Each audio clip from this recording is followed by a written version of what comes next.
सभी दर्शकों को जय भीम और एक बार फिर से आपका स्वागत है मूल्यांकन चैनल पे। दर्शकों, आज हम एक बेहद महत्वपूर्ण विषय पर चर्चा करने वाले हैं। ये जो मुद्दा है, ये यूपीएससी से संबंधित है, संघ लोक सेवा आयोग से संबंधित है और पिछले कुछ समय लंबे समय से, पिछले जब से यूपीएससी का रिजल्ट आया हुआ है, तब से हम ये देख रहे हैं कि ये मुद्दा सोशल मीडिया पर काफ़ी चर्चाओं का विषय बना हुआ है और आप में से कई सारे लोगों ने मुझे ये मैसेज किया कि इस मुद्दे पे स्ट्रीम करें और इस मुद्दे पे कुछ स्पष्टता प्रदान करें। ठीक। और तो चलिए हम अपने इस मुद्दे की तरफ चलते हैं, इस पूरे विषय को समझने की कोशिश करते हैं। यूनियन पब्लिक सर्विस कमीशन यानी संघ लोक सेवा आयोग में क्या जातिवाद किया जा रहा है? क्या जानबूझ के एससी एसटी ओबीसी के बच्चों को कम नंबर दिए जा रहे हैं ताकि सवर्ण बच्चे ऊंचे पदों पर चले जाएं? ठीक। तो इस मुद्दे को आज हम चर्चाओं पे लेंगे और इस मुद्दे को थोड़े गहराई से एक ईमानदार प्रयास के साथ, बगैर किसी पूर्वाग्रह के, एक ईमानदार प्रयास के साथ इसे हम तलाशने की कोशिश करेंगे कि इसके केंद्र में जो सच्चाई भी है या फिर केवल एक पूर्वाग्रह है। ठीक। चलिए, तो इसे हम थोड़ी समझने की कोशिश करते हैं और इस पूरे मुद्दे को थोड़ा, क्योंकि टेक्निकल मुद्दा है, पढ़े लिखे लोगों से संबंधित मुद्दा है, तकनीकी संबंधित मुद्दा है, तो मैं ये उम्मीद नहीं करता हूँ कि बहुत सारे लोग इसमें इंटरेस्टेड होंगे। वही लोग जो प्रतियोगी परीक्षाएं देते रहते हैं, पढ़े लिखे हैं, जानते हैं परीक्षाएं कैसे होती हैं, जिनका ये मुद्दा है, शायद उनका ही इसमें ज़्यादा रुचि होने वाली है। ठीक। तो दर्शकों, आप देख रहे हैं मूल्यांकन चैनल और हम मूल्यांकन पे उन मुद्दों पे चर्चा करते हैं जिन मुद्दों पे सामान्यतः सोशल मीडिया पे और मेन स्ट्रीम मीडिया पे चर्चाएं नहीं की जाती। ऐसे मुद्दे जो देश में सनसनी नहीं फैलाते और जो साधारणता लोगों के ध्यान का केंद्र नहीं बनते, उन मुद्दों को हम यहाँ पे उठाते हैं। आज हम संघ लोक सेवा आयोग में जो जातिवाद के आरोप लग रहे हैं उसकी पड़ताल करेंगे और कुछ तथ्यों के साथ इस मुद्दे को आपके सामने रखने की कोशिश करते हैं। ठीक। तो दर्शकों, यूनियन पब्लिक सर्विस कमीशन ये धौलपुर हाउस है दिल्ली में, और ये जो धौलपुर हाउस है, यहाँ जाने का सपना हर मध्यम वर्ग के बच्चे का रहता है। ठीक। बिल्कुल सबके ये सपने रहते हैं। किसी ज़माने में मैंने भी ये जो संघ लोक सेवा आयोग की पट्टिका है, यहाँ पे अपना फोटो खिंचवाया हुआ था। सब लोग यहाँ जाना चाहते, मतलब इंटरव्यू तक पहुंचकर यहाँ फोटो खिंचवाना हर मध्यम वर्ग, निम्न वर्ग के बच्चे का एक सपना रहता है कि वो संघ लोक सेवा आयोग के इस धौलपुर हाउस तक पहुंचे और यहाँ इंटरव्यू दे, पास हो जाए और फिर कलेक्टर एसपी बने, ऊंचे प्रशासनिक पदों पर जाए। ये वो सपने हैं जिन्हें सभी कमजोर और दलित पिछड़े वर्ग के लोग हमेशा देखते रहते हैं, पर उन्हें ये नहीं पता, ठीक, कि यहाँ पर जो समाज की एक कड़वी सच्चाई है, जातिवाद, ठीक, वो उनका इंतजार करता रहता है। तो यूनियन पब्लिक सर्विस कमीशन, संघ लोक सेवा आयोग, जो भारत में उच्च प्रशासनिक सेवाओं के लिए परीक्षाएं आयोजित करवाता है, जिसमें जैसा आप जानते होंगे ये केंद्रीय स्तर की सेवाओं के लिए परीक्षाएं आयोजित करवाता है, ये कैडर बेस्ड सर्विसेज के लिए परीक्षाएं आयोजित करवाता है और सीडीएस, एनडीए, तमाम सारी बड़ी परीक्षाओं के लिए ये लोग परीक्षाएं आयोजित करवाते हैं और विशेषकर इनकी सिविल सर्विसेज परीक्षा, ठीक, जिसके तहत क्या बोलते हैं, उच्च प्रशासनिक पद जैसे आईएएस, आईपीएस के सिलेक्शन के लिए परीक्षा आयोजित होती है, वो अब कटघरे के घेरे में है। और जब से यूपीएससी का, यूनियन पब्लिक सर्विस कमीशन का सिविल सर्विसेज का रिजल्ट आया हुआ है, तब से ये आरोप बड़े पैमाने पे लग रहे हैं कि यूनियन पब्लिक सर्विस कमीशन जो छात्र होते हैं, मतलब इनकी 3 स्तरीय परीक्षा होती है, पहले प्रारंभिक परीक्षा होती है, फिर मेंस एग्जाम होता है, फिर इंटरव्यू होता है। प्री एग्जाम जो है ये ऑप्शनल रहता है, इसमें आपको गोले काले करने पड़ते हैं, 4 में से एक ऑप्शन टिक आउट करना पड़ता है, ठीक। इसकी जो सीट होती है, मार्कशीट होती है, वो कंप्यूटर के द्वारा यानी किसी ऑप्टिकल स्कैनर के द्वारा जांची जाती है, ठीक। उसके बाद मेंस एग्जाम होता है, जिसमें रिटर्न होता है, लिखना पड़ता है और ये इंसान जांचते हैं, तो यहाँ से गफलतबाजी शुरू होती है। और उसके बाद इंटरव्यू होता है, जिस तो साक्षात्कार जिसे हम कहते हैं, लेकिन सिविल सर्विसेज में इस इंटरव्यू को पर्सनैलिटी टेस्ट यानी व्यक्तित्व परीक्षण कहते हैं। यहीं से पूरा मामला बदल जाता है। तो अब ये आरोप लग रहे हैं कि इस यूनियन पब्लिक सर्विस कमीशन, जो कि देश के उच्च प्रशासनिक पद, IAS, IPS, IFS, Indian foreign services वगैरह तमाम सारे उच्च प्रशासनिक पदों पर लोगों का चयन करती है, परीक्षा आयोजित करती है, वो अपने इंटरव्यू में जो साक्षात्कार लेती है, पर्सनैलिटी टेस्ट लेती है, वहां जातिगत भेदभाव करती है। और इस यूपीएससी पर ये आरोप लग रहे हैं कि यहाँ पर जाति देखकर, कास्ट देखकर लोगों को नंबर दिए जाते हैं। मतलब मोटा-मोटा देखिए, कुछ उच्च जाति वर्ग के सदस्य होते हैं, ज़्यादातर यहाँ पे जो बोर्ड मेंबर्स रहते हैं, जो इंटरव्यू लेते हैं, वो ज़्यादातर उच्च जाति वर्ग के लोग रहते हैं और वो जो इंटरव्यू देने आए छात्र रहते हैं, ठीक, एससी, एसटी, ओबीसी वर्ग के विशेषकर छात्र रहते हैं, उनके साथ भेदभाव करते हैं। अपने पूर्वाग्रहों से वशीभूत होकर ये उच्च जाति के लोग एससी, एसटी, ओबीसी वर्ग के लोगों को जानबूझकर कम नंबर देते हैं। ये आरोप सोशल मीडिया पे इस समय वायरल है। जगह-जगह इसके मीम्स बन रहे हैं, जगह-जगह सोशल मीडिया पर जितने भी दलित पिछड़े चैनल हैं, उन पे ये बात की जा रही है, ठीक है? इस तरह के आरोप लगाए जा रहे हैं। कुछ एग्ज़ाम्पल भी यहाँ पे दिए जा रहे हैं कि कैसे मीम्स जो लिखा जाता है, उसमें एससी, एसटी, ओबीसी के वर्ग, विशेषकर ओबीसी वर्ग के बच्चे ज़्यादा नंबर लाते हैं, लेकिन इंटरव्यू में उनके नंबर कम दे दिए जाते हैं और इस तरह से जो सवर्ण बच्चे हैं, वो फ़ायदे में चले जाते हैं, उन्हें ज़्यादा नंबर इंटरव्यू में दिए जाते हैं, तो वो ऊँचे पदों पर वही चले जाते हैं, आईएएस, आईपीएस की ज़्यादातर ऊँचे पद हैं, वो घेर लेते हैं। इस तरह के आरोप यहाँ पे लगते हुए दिखाई दे रहे हैं, ठीक है। अब इन आरोपों की कितनी सच्चाई है, इससे थोड़ा हम पड़ताल करेंगे। क्या सच में यूपीएससी के इंटरव्यू में एससी, एसटी, ओबीसी वर्ग के छात्राओं को कम नंबर दिए जाते हैं, जानबूझकर कम नंबर दिए जाते हैं ताकि जो ऊपर वाले ऊँचे पद हैं, उन पर वो ना जा पाएँ, जो ओपन कैटेगरी के जो पद हैं, उन पर वो ना जा पाएँ और वो केवल सवर्णों के लिए फ़ायदे में ही चले जाएँ, ठीक? इस तरह के आरोप हैं और इन आरोपों के पक्ष में कुछ पिक्चर भी हमें दिखाई जाती हैं। अगर आप सोशल मीडिया पे देखेंगे तो कुछ पिक्चर्स भी दिखाई जा रही हैं, मतलब एग्ज़ाम्पल के तौर पे बताया जाता है। 2 एग्ज़ाम्पल बड़े फ़ेमस चल रहे हैं, एक है अपाला मिश्रा।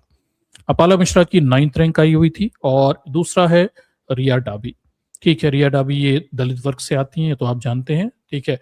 और इनकी बहन ने टॉप भी किया था किसी ज़माने में, तो इनकी 15th रैंक आई हुई थी। तो बताया जाता है कि जो अपाला मिश्रा हैं, उनकी 9th रैंक आई हुई थी, जबकि उनके लिखित परीक्षा में जो उन्होंने मेंस का एग्ज़ाम लिखा था, उसमें मात्र 816 नंबर थे। और रिया डाबी ने लिखित परीक्षा में 15th रैंक आई थी, यानी इनकी रैंक कम आई थी। इनके लिखित परीक्षा में रिटन एग्ज़ाम में 859 नंबर थे। मतलब अपाला मिश्रा से रिया डाबी के काफ़ी ज़्यादा नंबर थे। इनके 816 है, उनके 859 नंबर बने हुए थे। तो रिटन एग्ज़ाम में रिया डाबी जो कि दलित वर्ग से आती हैं, उनके नंबर ज़्यादा थे। अपाला मिश्रा जो कि सवर्ण वर्ग से आती हैं, उनके नंबर कम थे। लेकिन इंटरव्यू में अपाला मिश्रा को आश्चर्यजनक रूप से 215 नंबर दिए गए और रिया डाबी को मात्र इंटरव्यू में 162 नंबर ही दिए गए। और इससे हुआ ये कि जब फाइनल मेरिट बनी तो अपाला मिश्रा के टोटल नंबर 1031 हो गए, रिया डाबी के 1021 रह गए और अपाला मिश्रा को 9th रैंक मिली, रिया डाबी को 15th रैंक मिली। ऐसे कर ये आरोप बताया जाता है कि देखिए किस तरह से जातिगत भेदभाव किया जाता है। जो विशेषकर दलित पिछड़े वर्ग के बच्चे होते हैं, वो इंटरव्यू में मेंस में कितना भी अच्छा लिख के लाएं, कितने भी ज्यादा नंबर लेकर आए, इंटरव्यू में जानबूझ के उन्हें कम नंबर दे दिए जाते हैं, ठीक। और ये नंबरों का गणित भी बड़ा अजीब है, 215। मतलब आखिर कैसे तय किया आपने कि किसी के 215 नंबर आएंगे, 16 नहीं आएंगे, 18 नहीं आएंगे, 20 नहीं आएंगे। और रिया डाबी के 162 नंबर, तो ये 2 नंबर 60 नहीं आए, 70 नहीं आए, 62 ही कैसे आए, ये कैसे तय किया? ये मैं इसलिए प्रश्न उठा रहा हूं कि आगे जब मैं इस चीज का विश्लेषण करूंगा कि ये लोग जब इंटरव्यू लेते हैं तो यहाँ इंटरव्यू यानी पर्सनालिटी टेस्ट, और उसमें पर्सनालिटी टेस्ट में ऐसा नहीं होता कि 5 लोग जो इंटरव्यू ले रहे हैं कोई 5-5 सवाल पूछेंगे, ऐसे 25 सवाल हो जाएंगे, सब लोग अपने 2-2 5-5 नंबर दे देंगे, जो भी नंबर बांटे होंगे इस हिसाब से 215 बन जाएंगे या 162 बन जाएंगे, ऐसा नहीं होता। ये 5 लोग बैठते हैं और बैठकर ये साक्षात्कार इंटरव्यू या पर्सनालिटी टेस्ट लेते हैं और फिर मोटे मोटे नंबर देते हैं। तो मतलब नंबर देने का कोई पैटर्न ही नहीं है कि आपने 15 सवालों के जवाब सही दिए तो आपको 15 नंबर मिलेंगे, आपने 20 के जवाब दिए तो 20 नंबर मिलेंगे। ये कुछ नहीं होता यहाँ पे वो आपसे सवाल जवाब करते रहते हैं, चर्चा परिचर्चा करते रहते हैं पर्सनालिटी टेस्ट के नाम पर और मोटा मोटा एक रेंज में नंबर दे देते हैं। तो मैं ये पूछता हूँ, ये रेंज कैसे बनती है? 215 नंबर कैसे मिले? 220 नहीं, 230 नहीं, जो क्योंकि कोई फिक्स पैटर्न तो है नहीं। 15 सवाल के जवाब दिए, 20 सवाल के जवाब दिए तो आपको इतने नंबर, ये तो नहीं है। तो फिर ये तय कैसे हुआ? तो अपाला मिश्रा को 215 कैसे मिले और इन्हें 162 ही क्यों मिले? जब कोई सिस्टम ही नहीं है कि आप कितने सवालों के जवाब दोगे उससे आपके नंबर मिलेंगे, तो ये तय कैसे हो रहा है? ये बेहद गंभीर मामला यहां पर हमारे सामने, ठीक। चलिए, तो ये आरोप, मोटे मोटे आरोपों के पक्ष में हमारे सामने कुछ रोल मॉडल भी रखे जाते हैं कि कैसे सवर्णों को ज्यादा नंबर दिए जाते हैं और दलित पिछड़ों के बच्चों को जानबूझ के नंबर दिए जाते हैं, क्योंकि वो कोई पैटर्न ही नहीं बना के रखा हुआ है उन्होंने। ठीक। और फिर ये पूरा आरोप केवल आज का नहीं है, लंबे समय से यूपीएससी पर इस तरह के भेदभाव करने के आरोप लग रहे हैं, विशेषकर तब जब से बीजेपी सत्ता में आई हुई है, क्योंकि यूपीएससी में आरएसएस मानसिकता के लोगों को ही चेयरमैन मेंबर वहां पे बनाया जा रहा है। ठीक। तब से ये आरोप जो हैं बड़ी तादाद में लगते हुए नजर आ रहे। जब इन आरोपों की संख्या बढ़ती चली गई, तो अभी कुछ समय पहले संसद में बाकायदा डीएमके के एक सांसद थे, ठीक है, उन्होंने सांसद जो है डीएमके की सांसद हैं रजती, ठीक है, उन्होंने प्रश्न भी पूछा कि यूपीएससी में क्या एससी एसटी वर्ग के लोगों को कम नंबर दिए जाते हैं। इसको लेके सरकार से प्रश्न भी पूछ लिया। चलिए मैं आपको लेके चलता हूं कि आखिर उन्होंने क्या प्रश्न पूछे। मोटे मोटे 2-3 प्रश्न उन्होंने पूछे, जो न्यूज 18 की साइट से हम आपको सामने रखते हैं कि उन्होंने इंटरव्यू के लेकर क्या प्रश्न पूछे हुए हैं और इसका जवाब केंद्र सरकार की तरफ से जो मंत्री जी हैं, ठीक है, उन्होंने क्या दिया हुआ है वो आपके सामने रखते हैं, और कैसे सरकार फिर इस मामले में झूठ बोलती हुई नजर आती है, झूठे तथ्य गवाह देती नजर आती है। चूंकि वहां बैठे लोगों को यूपीएससी के पैटर्न, सिस्टम, इंटरव्यू के बारे में कुछ नहीं पता, इसलिए शायद सरकार का ये झूठा सवाल टिक गया। मीडिया में भी कितने ही लोग पढ़े लिखे हैं, इतनी ऊंचाइयों तक जाता कौन है, किसको पता कि इंटरव्यू में क्या होता है। ठीक। तो संसद में जो सवाल पूछा गया वो इस तरह से था। डीएमके की सांसद हैं रजती, उन्होंने यूपीएससी सिस्टम को लेकर प्रश्न पूछा। उनका पहला सवाल ये था कि क्या ऐसा होता है कि ओबीसी एससी एसटी वाले बच्चों को लिखित परीक्षा में जनरल वाले जितने नंबर लाते हैं, लेकिन इंटरव्यू में जानबूझकर कम नंबर दिए जाते हैं ताकि उनकी रैंक नीचे चली जाए? अगर हाँ तो डिटेल दीजिए। पहला सवाल उनका ये था। ठीक। दूसरा सवाल उनका था, क्या सरकार इंटरव्यू सिस्टम को और पारदर्शी बनाने वाली है ताकि आरक्षित वर्ग के बच्चों के साथ भेदभाव ना हो? तीसरा सवाल ये था कि अगर हाँ तो ये क्या प्लान है, अगर नहीं तो क्या नहीं है। ठीक। तो मोटी मोटी बात यह है कि सरकार से प्रश्न पूछा गया इस मुद्दे को लेकर संसद में, क्या सच में एससी एसटी ओबीसी वर्ग के बच्चों के साथ यूपीएससी सिविल सर्विसेज एग्जाम में, इंटरव्यू में भेदभाव किया जाता है, उन्हें जानबूझ के कम नंबर दिए जाते हैं? ये प्रश्न मोटे मोटे तौर पर पूछा गया। इसका जवाब जो है वहां पे क्या बोलते हैं, जो मंत्री थे, ठीक है, कार्मिक राज्य मंत्री डॉक्टर जितेंद्र सिंह है, उन्होंने जवाब दिया इसका। ठीक। उन्होंने कहा कि भाई देखिए, साफ कहा कि यूपीएससी ने स्पष्ट किया है कि इंटरव्यू बोर्ड का अलॉटमेंट पूरी तरह से रैंडम तरीके से होता है। ठीक है, यानी वो ये कह रहे हैं कि ये रैंडमाइजेशन उस दिन पर्सनालिटी टेस्ट शुरू होने के ठीक पहले किया जाता है। सिस्टम से किसी भी तरह का पक्षपात या भेदभाव नामुमकिन है। तो अब देखिए, सवाल ये था, क्या एससी एसटी वर्ग के बच्चों को कम नंबर दिए जाते हैं? जवाब ये दिया गया कि जो इंटरव्यू लेने वाला बोर्ड होता है जिसमें 5 मेंबर होते हैं, वो उनका सिलेक्शन रैंडमाइज तरीके से होता है। मतलब कौन सा बच्चा कौन सा इंटरव्यू बोर्ड में बैठेगा, ये इंटरव्यू बोर्ड वालों में लोगों को नहीं पता होता। ठीक है भाई, ये तो सवाल ही नहीं था। सवाल ये था कि इंटरव्यू बोर्ड में जो 5 लोग हैं, क्या उन्हें ये पता रहता है कि जो इंटरव्यू देने वाला व्यक्ति है उसकी जात क्या है, बैकग्राउंड क्या है, ये सब पता होता है या नहीं होता? वो ये जवाब ही नहीं दिया। उन्होंने सीधा सीधा ये कह दिया कि भाई इंटरव्यू लेने वाले बोर्ड जो होता है वो तो रैंडमाइज तरीके से कैंडिडेट उसके सामने भेजे जाते हैं, मतलब उसे पता ही नहीं होता, कुछ किसी को भी किसी भी बोर्ड में भेज दिया जाता है ताकि पता ना रहे। ठीक। ये जवाब उन्होंने दिया। तो वो कहते हैं इस वजह से पक्षपात की कोई जिम्मेदारी नहीं। ठीक। फिर आगे कहते हैं कि यूपीएससी की परीक्षा पारदर्शिता का अंदाज इसी बात से लगाया जाता है, इंटरव्यू बोर्ड के उम्मीदवारों की जाति वर्ग के बारे में कुछ भी नहीं पता होता, यहाँ तक कि उनके मेंस में मिलने वाले मार्क्स के बारे में भी जानकारी नहीं होती। तो मैं आपको आगे चल के बताऊंगा कि ये भी सरकार झूठ बोल रही है। इंटरव्यू बोर्ड में जो बोर्ड मेंबर्स होते हैं, 5 बोर्ड मेंबर्स होते हैं जो इंटरव्यू लेते हैं, ठीक है, उन्हें बाकायदा परीक्षा देने वाले अभ्यर्थी, साक्षात्कार लेने वाले जो वो बोर्ड होता है, उसके जो कैंडिडेट इंटरव्यू देने आता है उसके बारे में पूरी डिटेल जानकारी होती है। ठीक। ये झूठा जवाब है। ठीक। अब पता नहीं कि उसे चैलेंज क्यों नहीं किया गया, इस झूठ को पकड़ा नहीं किया गया, मुझे नहीं पता, लेकिन ये झूठ है, सरासर झूठ है। जो भी यूपीएससी में इंटरव्यू दिया है उसे पता है कि हम जब इंटरव्यू कक्ष में जाते हैं तो उन्हें हमारे बारे में एक फॉर्म होता है जिसमें हम डिटेल लिख के देते हैं, पूरी अपनी DFA detail form, field application form होता है, वो उनके पास होता है। और उन्हें हमें सब सारी जानकारी होती है, नाम पता जात-वात सब पता होता है, ठीक। तो ये भी झूठी जानकारी दे दी गई। उसके बाद इंटरव्यू बोर्ड को ये नहीं बताया जाता कि कैंडिडेट किस कैटेगरी का है, ये भी झूठ है। जब पूरी डिटेल ही उसके पास है हमारी, हमने फॉर्म भर के खुद ही दिया हुआ है, तो आपको बताओ ना बताओ, उससे तो वैसे ही पता चल जाता है एससी एसटी ओबीसी वर्ग से है या नहीं, ठीक है। बोर्ड को यह भी नहीं पता होता कि मेंस एग्जाम में कैंडिडेट के कितने नंबर लाए। मुद्दा ही नहीं है, बोर्ड को ये पता हो या ना पता हो, उन्हें ये तो पता है कि जनरल वालों को ज्यादा नंबर देने, रेंज बना के चलनी है, जनरल वालों को ऊपर ही नंबर देने और एससी एसटी ओबीसी वालों को उनकी कैटेगरी के हिसाब से नीचे ही नंबर देने हैं, ठीक है। कैंडिडेट को भी नहीं पता होता इंटरव्यू कौन से बोर्ड में ले रहा है, उसका तो कोई मतलब ही नहीं बनता। बोर्ड के मेंबर को नहीं पता होता कि आज उसके सामने कौन से कैंडिडेट आने वाला है, क्या फर्क पड़ता है। उसके बाद उसकी जात की डिटेल तो होती है हमेशा, ठीक है। तो भेदभाव करने का मौका नहीं रहता। इस तरह से सरकार मोटा मोटा अपना जवाब देती हुई दिखाई देती है। और कुल मिलाकर हम देखें तो जितेंद्र सिंह जो है वास्तविक मुद्दों को गायब करते दिखाई देते हैं। मुद्दा ये है ही नहीं कि रैंडम तरीके से इंटरव्यू होता है या नहीं होता, क्या होता है। मुद्दा ये है क्या जो परीक्षा लेने वाले लोग हैं, जो आपका एग्जाम ले रहे हैं, जो इंटरव्यू बोर्ड में बैठे सदस्य हैं, वो किस जाति वर्ग के हैं, आप ये बताइए। सामने बैठे वाला व्यक्ति अगर एससी एसटी ओबीसी का होगा और इंटरव्यू लेने वाला सवर्ण होगा, ऑब्वियसली उसके जाति के पूर्वाग्रह होंगे और वो उनके हिसाब से ही चीजों को तय करेगा। ये तो बड़ी स्पष्ट सी बात है, ठीक। मतलब बताना चाहिए था ना इंटरव्यू बोर्ड में कितने एससी एसटी ओबीसी के लोग बैठते हैं, भाई रिप्रेजेंटेशन है ही नहीं।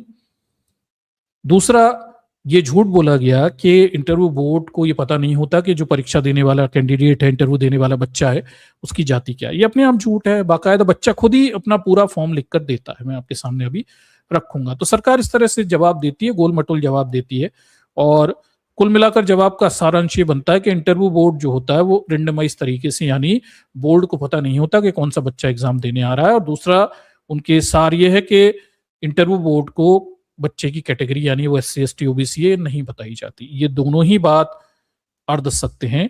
हाँ, ये सही है कि रेंडमाइज तरीके से इंटरव्यू लिया जाता है, ठीक। यानी बोर्ड को ये पता नहीं होता कि आने वाला बच्चा कौन है, ठीक है। और बच्चे को पता नहीं होता किस बोर्ड में वो एग्जाम दे रहा है।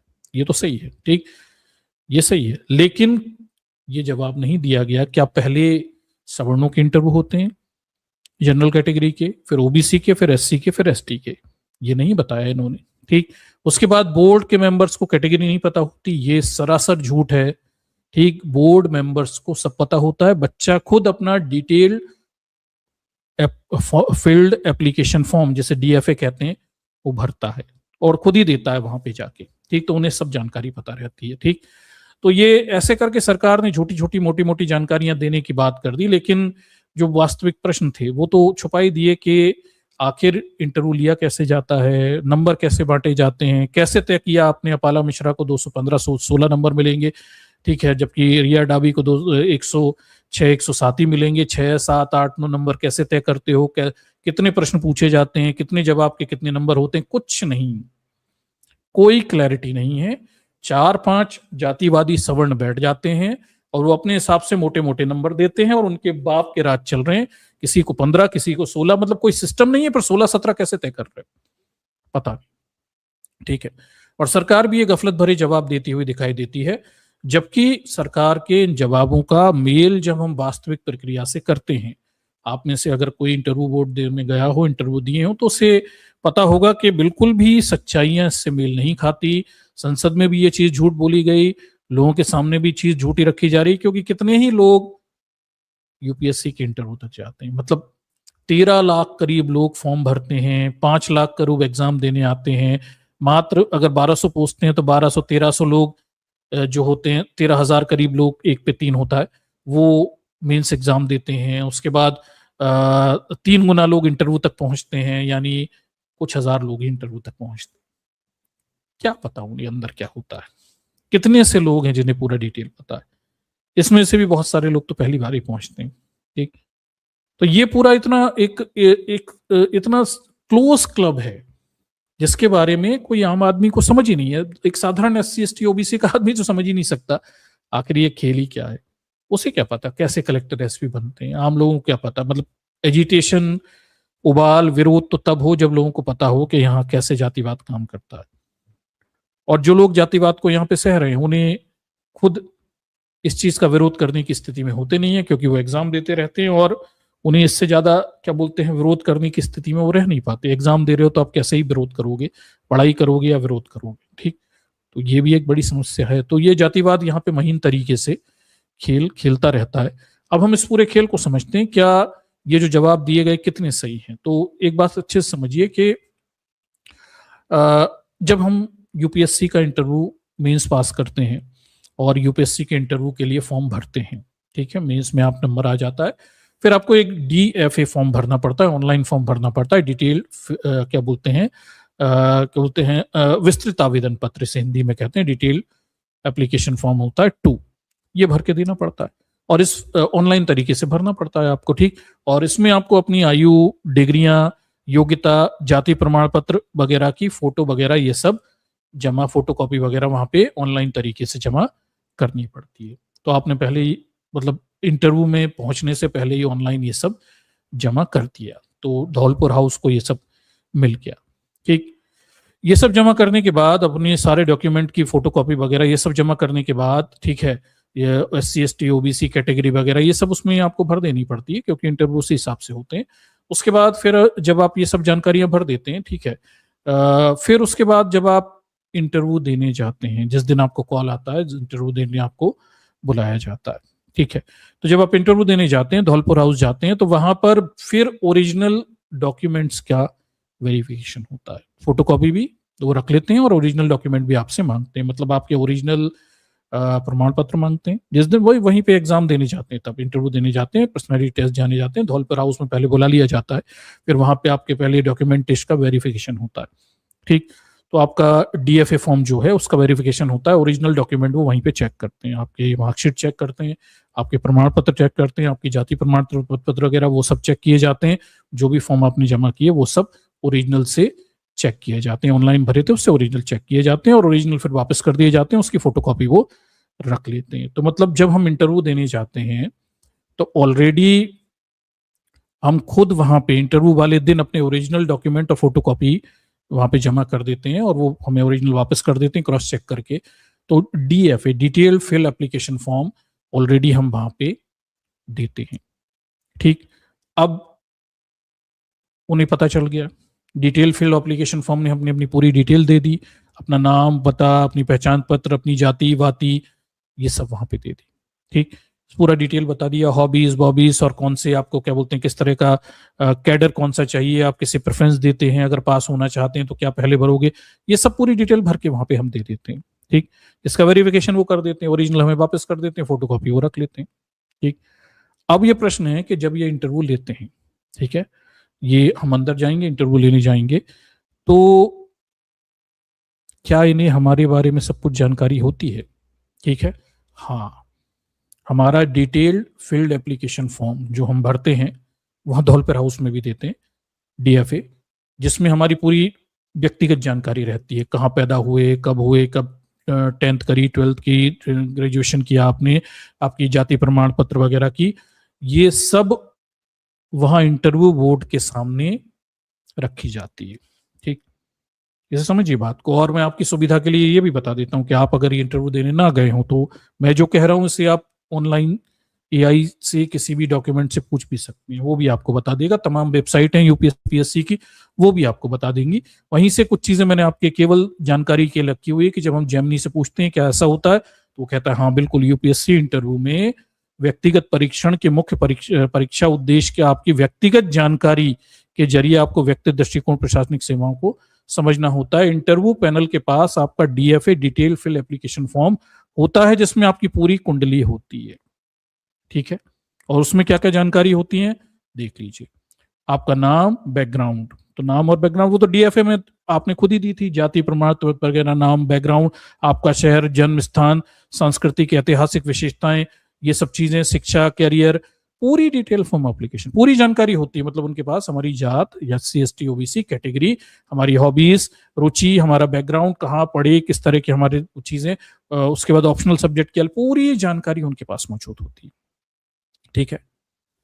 तो जब हम इंटरव्यू बोर्ड के सामने बैठते हैं, उनके पास एक डीएफए फॉर्म होता है, उसमें हमारा नाम, पता, बैकग्राउंड वगैरह पूरी डिटेल जानकारी होती है। उसी के आधार पे तो वो हमारा पर्सनालिटी असेसमेंट करते हैं।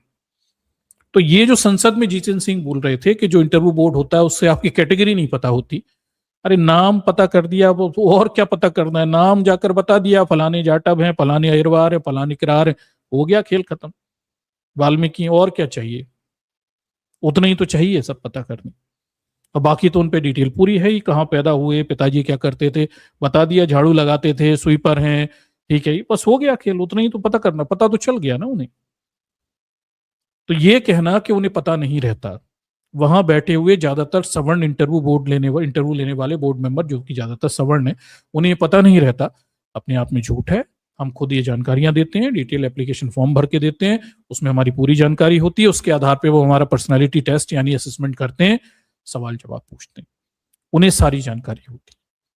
सरकार ये सरासर झूठ बोल रही है, ठीक, कि भाई जानकारी नहीं होती, भेदभाव नहीं होता, ये बिल्कुल उन्हें जानकारी होती है और उन्हें पूरी तरह से ये सब पता होता है, ठीक।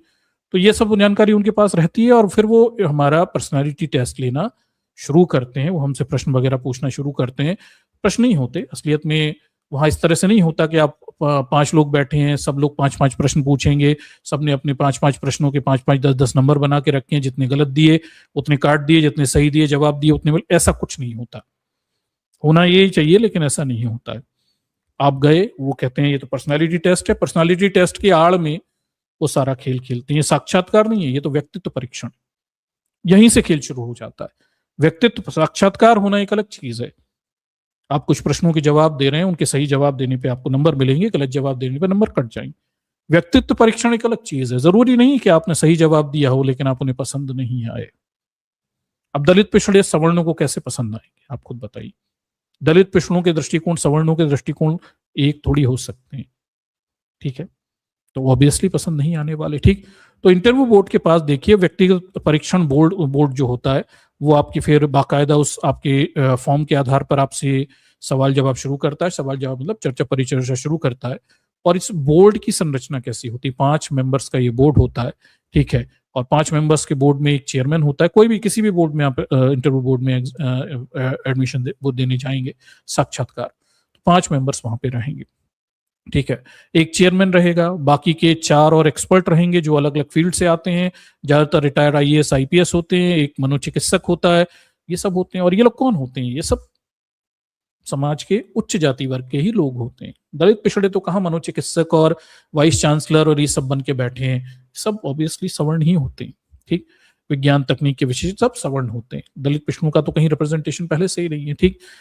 फिर ये लोग क्या बोलते हैं, आपके उन उम्मीदवार से इंटरव्यू वगैरह करना शुरू करते हैं, जानकारियां लेना शुरू करते हैं और क्वेश्चन वगैरह पूछते हैं। हाँ, इतना जरूर है कि कौन सा छात्र किस इंटरव्यू बोर्ड में जाएगा, ये ना इंटरव्यू बोर्ड को पता होता है ना ही छात्र को पता होता है, बस इतना जरूर होता है। बाकी तो इंटरव्यू बोर्ड वालों को पता होता है कि सामने बैठा छात्र है, उसकी डिटेल उनके पास पूरी होती है। तो भेदभाव करने के लिए पर्याप्त मटेरियल उनके पास होता है। भेदभाव करने के लिए नहीं होता, समस्या ये है कि भेदभाव स्वतः है, सवर्ण और दलित पिछड़ों के दृष्टिकोण एक नहीं हो सकते, तो भेदभाव स्वतः ही हो जाता है, ठीक है।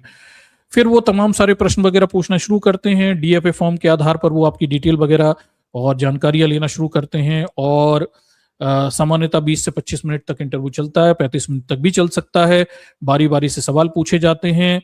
फिर ये प्रश्न ये है कि आखिर ये नंबर कैसे देते हैं, जो कि संसद में पूछा जाना चाहिए था कि आप कैसे तय करते हो कि अपाला मिश्रा को 215-16 नंबर मिलेंगे जबकि रिया डाबी को 100 क्या बोलते हैं 60-62 नंबर ही मिलेंगे, जितने भी मिले, ये कैसे तय किया। मतलब नंबर बांटने का पैटर्न क्या है, कितने सही सवाल जवाब देने पर कितने नंबर मिलेंगे, कितने गलत के नंबर कटेंगे, व्हाट इज द पैटर्न।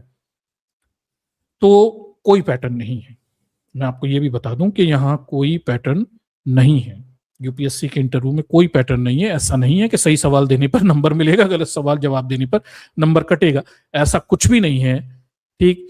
पूरी प्रक्रिया सामूहिक तरीके से चलती है, 5 लोग बैठकर आपसे चर्चा परिचर्चा करते हैं, सवाल जवाब करते हैं, उसके बाद क्या बोलते हैं वो आपके राय वगैरह लेते हैं। 275 नंबर का टोटल इंटरव्यू होता है। और फिर ये प्रश्न है कि भाई ये नंबर कैसे बांटे जाते हैं, तो ये सब आप एआई से जाकर भी पूछ सकते हो। मैंने आपकी सुविधा के लिए इस चीज को एआई से भी लिखवा कर रखा हुआ है, ताकि मैं जो कह रहा हूँ, जो मेरे व्यक्तिगत अनुभव है, वो आप क्रॉस चेक भी कर लोगे तमाम सारी जगह से। ठीक, ये चेयरमैन और 4 लोग मिलकर जो हैं फिर क्या बोलते हैं, अपनी राय बनाते हैं और फिर ये तय करते हैं कि भाई कितने नंबर किसी को देने हैं। ठीक, और ये उनके चारों पांचों लोगों के एक सामूहिक निर्णय होता है, जिसके आधार पर वो तय करते हैं कि भाई कितने नंबर देने हैं, और ये एक रेंज तय कर लेते हैं, सामान्यता रेंज। अब देखिए, रेंज का ही सारा खेल, सवर्णों की रेंज ऊपर है, दलित पिछड़ों की नीचे है। ठीक, तो ये रेंज में नंबर देते हैं। ठीक, जैसे उन्होंने कहा कि भाई इंटरव्यू लिया, फिर उन्होंने रेंज तय कर ली किसको कितने नंबर देने हैं। ये सब एक सामूहिक निर्णय होता है, कोई सही गलत जवाब के आधार पर नहीं होता। मोटे मोटे तौर पर एक रेंज तय कर लेते हैं, और इसमें वो बौद्धिक गुणवत्ता, सामाजिक गुण, मानसिक तर्क, ये सब चीजें देखा करते हैं, क्रिटिकल पावर वगैरह, ऐसा ही कहते हैं, देखते नहीं है, जात देखते हैं। फिर बताया जाता है कि भाई जो ज्यादा अच्छा लगता है उन्हें उसे 200 से ऊपर नंबर दे देते हैं, जो ठीक ठाक लगता है 175 से 195 नंबर देते हैं, जो औसत लगता है उसे 150 से 170 नंबर देते हैं, जो सबसे कम लगता है उसे 140 के करीब रेंज रहती है। तो इसमें इनकी रेंज ये है कि भाई ये नहीं हो रहा कि आप गए, 5 लोग थे, उन्होंने 10-10 प्रश्न पूछे, आपने क्या बोलते हैं प्रश्नों के जवाब दिए और ज्यादातर जवाब दे दिए, तो इसलिए आपको 275 में से कुछ नंबर मिल गए, और गलत जवाब दिए उसके नंबर। ऐसा नहीं हो रहा। 5 लोग बैठे, आपसे सवाल जवाब किया, चर्चा परिचर्चा की, पर्सनालिटी टेस्ट है, आपने क्या सही बोला क्या गलत बोला, घंटा फर्क नहीं पड़ता उन्हें। ठीक, उन्होंने एक रेंज तय कर रखी है, उन्हें जो ज्यादा पसंद आता है, ऑब्वियसली सवर्णों को सवर्णी के बच्चे तो पसंद आएंगे। ठीक, तो उसे 200, इसलिए अपाला मिश्रा को 200 ऊपर पहुंचा दी। ठीक, जो और बाकी के सवर्ण आएंगे 175 से 195, फिर ओबीसी वगैरह आने लगेंगे 150 से 170, और एसटी और एससी को 140 मोटा मोटा ये नीचे आएगा। और ये स्वाभाविक है, सवर्णों को कभी दलित पिछड़े थोड़ी पसंद आ जाएंगे, लिविंग द एक्सेप्शंस। ठीक, तो नंबर कम होते चले जाते हैं, बड़ी सीधी सी बात है, क्योंकि कोई पैटर्न ही नहीं है। भाई मैं ये नहीं हो रहा कि मैं एससी समाज से आता हूं, मैंने जाकर कहा कि भाई आपने मुझसे 10 प्रश्न पूछे, मैंने 5 प्रश्नों के सही जवाब दिए, आपने मुझे 5 के नंबर दे दिए, बाकी 5 के नहीं दिए। ये नहीं हो रहा। वहां ये हो रहा है कि 5 लोग मिलकर सवाल जवाब कर रहे हैं, मैं कितने भी सही जवाब दे दूं, उन्हें अगर मैं पसंद नहीं आया किसी भी कारण पर, ऑब्वियसली जात एक बड़ा कारण होगी, ठीक, तो नंबर नहीं देंगे, आप कितने भी सही जवाब देते रहिए। और उन्हें कोई सवर्ण पसंद आ गया, गोरा चिट्टी लड़की पसंद आ गई, अपाला मिश्रा पसंद आ गई, तो उसके सवाल जवाब कुछ भी हो उसे ज्यादा नंबर दे देंगे। ठीक, बड़ी सिंपल सी बात है। और इस समाज में देखिए, दुनिया में सबके पूर्वाग्रह होते हैं, तो इंटरव्यू लेने का एक तरीका ही फ्लॉड है। सीधे सीधे सवर्णों के हाथ में उन्होंने तलवार दे के रखी हुई है कि हम दलित पिछड़े, जो ज्यादातर काले होते हैं, जो ज्यादातर सुंदर नहीं होते, हमारे कपड़े भी अच्छे नहीं होते, ऊपर से हमारी जातियां भी नीच हैं, तो हमें कैसे नंबर अच्छे मिलेंगे। हम, ये मुद्दा ही नहीं है वहां जवाब कितने अच्छे दे रहे हैं या कितने दे रहे हैं, कितने सही दे रहे हैं, कितने गलत दे रहे हैं, ये मुद्दा ही नहीं है। मुद्दा ये है कि उन 5 लोगों को आप पसंद आए तो ज्यादा नंबर, रेंज। अब यही तो मैं पूछ रहा हूँ कि अपाला मिश्रा की रेंज 205 की है, 207 की है, ये कैसे तय कर ली, वो रेंज कैसे तय करी, मतलब कितने सही जवाब पे उसकी रेंज तय हो गई? कुछ नहीं, बस साहब लोगों को पसंद आया। ऐसे रिया डाबी की रेंज उन्होंने 160-62 पे कर दी, अब 62 रेंज कैसे हो गई, 70 होती 80 होती, रेंज कैसे? तो साहब लोगों की मनमर्जी है। ठीक, मनमर्जी चल रही है, कोई सिस्टम नहीं है, मनमर्जी से ये सब काम होता दिखाई दे रहा है। ठीक, तो ये सब यहाँ पे चलता रहता है, सवाल जवाब दिए जाते हैं और मोटे मोटे प्रश्नों के जवाब ये दे दिया करते हैं। और मैं ये रेंज की बात इसलिए कर रहा हूं क्योंकि जब हम ये देखते हैं कि इंटरव्यू बोर्ड में कौन लोग हैं, मतलब यूपीएससी के मेंबर्स कौन हैं जो इंटरव्यू लेते हैं, बता देता हूं। ठीक, तो डॉक्टर अजय कुमार, ये पूर्व रक्षा सचिव हैं, ये मेंबर रह चुके हैं। उसके बाद सुश्री सुमन शर्मा, उसके बाद विद्युत बिहारी, उसके बाद दिनेश दासा, उसके बाद शीलवर्धन सिंह, संजय वर्मा। ठीक है, मैं थोड़ा सा और डिटेल बता देता हूं। डॉक्टर अजय कुमार, ठीक है, लेफ्टिनेंट जनरल। ठीक है, फिर सदस्य कौन है, जनरल शुक्ला जी हैं, फिर सुमन शर्मा जी हैं, फिर विद्युत बिहारी हैं, दिनेश दासा हैं, शीलवर्धन है, संजय सिंह है, और क्या बोलते हैं, हाँ, अजय कुमार जी हैं, ये पूर्व रक्षा सचिव रह चुके हैं, आप भी जानते हैं। लेफ्टिनेंट शुक्ला जी हैं, भारतीय सेना से संबंधित हैं। श्रीमती सुमन है शर्मा है, आईआरएस अधिकारी रह चुकी हैं। विद्युत बिहारी स्वयं है, ये भी पूर्व आईएएस अधिकारी हैं। उसके बाद फिर डॉक्टर दिनेश दासा हैं, ये वर्तमान आयोग के सदस्य हैं, और शील वर्धन सिंह आयोग के वर्तमान सदस्य, संजय वर्मा आयोग के वर्तमान सदस्य हैं ये, और मैडम चतुर्वेदी यानी श्रीमती सुजाता चतुर्वेदी। ये भी मतलब बात सवर्णों की नहीं हो रही, तो बामन आयोग बैठा हुआ है, 5 में से 3-4 तो बामन ही बैठे हुए हैं, 5 भी होंगे कुछ की जाते मुझे नहीं पता। ठीक, तो परेशानी ये हो रही है यहाँ पे कि सारे ये सवर्ण बैठे हुए हैं और ये लोग दलित पिछड़ों के इंटरव्यू ले रहे हैं। ठीक, सब यही लोग हैं, देखिए आप देख लीजिए, इसमें कोई दलित पिछड़ा हो तो आप मुझे बता दीजिएगा। ठीक है, अजय कुमार, शुक्ला, शर्मा, बिहारी, दासा, वर्धन सिंह और क्या बोलते हैं चतुर्वेदी, मतलब बताइए इसमें कौन दलित पिछड़े बैठे हुए हैं। तो अब अगर आप इस पूरे सिस्टम को समझें तो यहाँ पे हो क्या रहा है। ठीक, यहाँ पे ये हो रहा है कि भाई एक दलित पिछड़े को वहां बैठे हुए सवर्णों की मानसिकता के अनुसार जवाब देने हैं। वहां 5 सवर्ण बैठे हैं, ऊंची जाति के बैठे हैं, ब्राह्मणवादी मानसिकता के लोग बैठे हैं। ठीक, और दलित पिछड़े छात्र वहां पे जाते हैं। तो दलित पिछड़ों से अपेक्षा की जा रही है कि इंटरव्यू बोर्ड में बैठे हुए 5 सवर्णों की मानसिकता के अनुसार ऐसे जवाब दें कि वो खुश हो जाएं और वो आपको ज्यादा नंबर दे दें। ठीक, अब ये तो आप भी जानते हैं कि हमारे देश में जातिगत पूर्वाग्रह कितना बड़ा है। दलित पिछड़ों की मानसिकता और सवर्णों की मानसिकता एक ना होती है, ना हो सकती है। किसी सवर्ण को दलित पिछड़े पसंद कैसे आ सकती है? दलित पिछड़ों के रंग, रूप, काया, बोल चाल, तौर तरीके वो सवर्णों से बहुत अलग हैं। कभी नहीं होगा ऐसा कि दलित पिछड़ों को सवर्ण पसंद आ जाए, सवर्णों को दलित पिछड़े पसंद आ जाए, ये पॉसिबल ही नहीं। ठीक, तो ये पूरा इंटरव्यू का सिस्टम ही फ्लॉड है अगर आप देखें तो। मतलब हमसे ये अपेक्षा की जा रही है कि हम वहां जाकर इंटरव्यू दें और वहां बैठे हुए 4 बामन 5 बामनों को पसंद आए वो बोल दें। अरे भैया हम बोल भी देंगे तो भी वो हमें नहीं पसंद करेगा, क्योंकि उसके हिसाब से तो हम नीच जात के लोग हैं। हाँ, अपाला मिश्रा जाकर वही चीज बोलेगी तो उसे पसंद आएगा, डरिया डाबी नहीं पसंद आएगी। क्यों? क्योंकि वो समस्या तो वही है कि तुम तो पहले से भाई जातिगत पूर्वाग्रह तो छुपे नहीं किसी से, सभी में है देश में। तो ये 4-5 सवर्ण बैठकर अपाला मिश्रा को ही पसंद करेंगे, उसे ही 216 नंबर देंगे और टेरिया डाबी को तो कम ही नंबर देंगे ना। ये तो पहले से तय है, क्योंकि जातिगत पूर्वाग्रह पहले से मौजूद है। ठीक, और दूसरा व्यवस्था आप देखिए कि इंटरव्यू के नाम पर तमाशा ये हो रहा है कि हम दलित पिछड़ों को वो बोलना है जो सवर्णों को पसंद हो। 5 सवर्ण बैठे, इनकी पसंद, इन्हें पसंद आ जाए, ये खुश हो जाए, ये इंटरव्यू है। ऐसा कुछ बोल दें कि ये लोग खुश हो जाए। अरे भैया हम कुछ बोल दें तो भी ये खुश नहीं होंगे, क्योंकि इन्हें हमसे जातिगत तौर पे नफरत है। ठीक, तो इन्हीं की ऊंची जाति के लोग सवर्ण छात्र जब आएंगे और वो जो ये पसंद करते हैं वो बोलेंगे तो ये उन्हें ज्यादा नंबर देंगे। दलित पिछड़ों को ये ज्यादा नंबर नहीं देंगे, ना देते हैं, ना ही देंगे।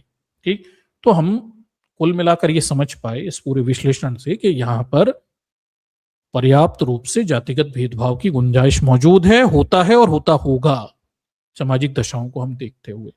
ठीक, हमें किसी अपाला मिश्रा या रिया डाबी के उदाहरण की जरूरत नहीं है।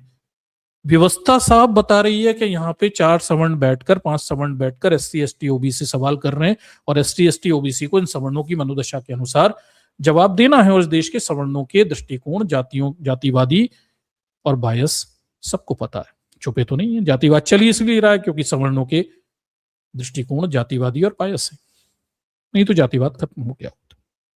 ठीक, तो ये सीधी सी बात है। तो मतलब सिस्टम ही फ्लॉड है आपका। प्रश्न पूछने का कोई सिस्टम नहीं है, कोई तरीका नहीं है कि मैं गया, मैंने 10 सवालों के जवाब दिए सही तो मुझे नंबर मिल गए, ऐसा कुछ नहीं। वो तो साहब लोगों की मानसिकता को खुश कर दो आप। ये बैठे 4 सवर्ण, ये करता धरता है ना, ये तय करते, इनके दृष्टिकोण के हिसाब से मैंने जाकर बात कह दी तो भी मुझे नंबर तो नहीं देंगे, ये अपने सवर्ण को ही नंबर देंगे ना, क्योंकि वो जातिगत पूर्वाग्रह तो तब भी मौजूद है। ठीक है, तो ये सीधे सीधे सिस्टम का फ्लॉड हमें दिखता है। ठीक, कि सिस्टम ही आपका जब फ्लॉड है तो नतीजे भी फ्लॉड ही आने वाले हैं।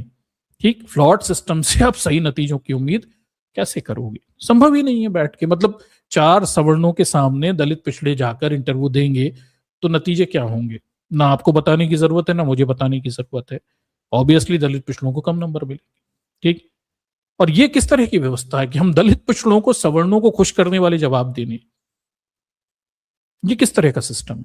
ठीक भाई, इसमें पर्याप्त रिप्रेजेंटेशन रखो ना दलित पिछड़ों का, इसमें डाइवर्सिटी रखो, इंटरव्यू बोर्ड में विविधता लेकर आओ। सारे सवर्ण घुसा दिए, शुक्ला मिश्रा लोग क्या सोचते हैं आपको पता नहीं है कि दुबे तिवारी, इनके दिमागों में क्या चलता है। ऊपर से कुछ भी बोलते रहे पर पीछे से इनके दिमागों में क्या चलता है आपको खुद ही पता है। ठीक, और हमें इन्हें खुश करने के लिए जवाब देने, तो नतीजे जो होंगे वो सामने आ रहे हैं, इसमें छुपी दगी बात नहीं है। सिस्टम आपका करप्ट है और इस करप्ट व्यवस्था से करप्ट नतीजे ही निकलेंगे। कायदे से सिस्टम को सुधारने की पर्याप्त जरूरत बनी हुई है। ठीक, तो पहले तो मैंने आपके सिस्टम की विवेचना की। उसके बाद ये जो आरोप है कि यूपीएससी के इंटरव्यू में भेदभाव किया जाता है, एससी एसटी ओबीसी को नंबर कम दिए जाते हैं, ये कोई अनायास आरोप भी नहीं है। अभी कुछ समय पहले पता होगा, ये देखिए द हिंदू की न्यूज है, not found suitable clause weaponised against SC ST OBC to deny them job.